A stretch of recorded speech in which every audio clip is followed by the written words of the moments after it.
తల్లులందరికీ నిండు మనసుతో వందనాలు, స్తోత్రాలు. ప్రపంచంలో ఉన్న తల్లులందరికీ మరి ఈ మదర్స్ డే సందర్భంగా శుభాభివందనాలు తెలియచేస్తున్నాను. దేవుడు ప్రతి తల్లిని దీవెనకరంగా, ఆశీర్వాదకరంగా ఉంచి, ఆరోగ్యాన్ని ప్రసాదించి, నెమ్మదిని ప్రసాదించి, ఎందరినో తన పిల్లల్ని ఆదరించి, ఓదారించి బలపరచగలిగిన తల్లి, ఆ తల్లి కూడా సదాకాలం దేవుని యొక్క ఆదరణ కలుగునుగాక. అమ్మని గురించి చాలా విషయాలు ఉన్నాయి. ఆమె 2 కళ్ళనే దీపంలా చేసుకొని, తన చేతినే ఒక ఉయ్యాలలాగా మార్చుకొని, తన రక్తానే పాలుగా మార్చుకొని తన బిడ్డను పోషించేదే అమ్మ. అమ్మ విలువ అమ్మ ఉన్నవాళ్ళకి తెలియదేమో, నాకు తెలిసినంత.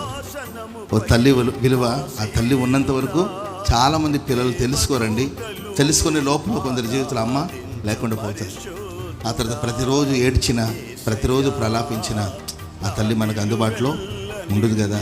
కాబట్టి ఎవరెవరైతే తల్లిని కలిగి ఉన్నారో వాళ్ళందరూ అమ్మకి ఈరోజు కృతజ్ఞతలు చెప్పండి.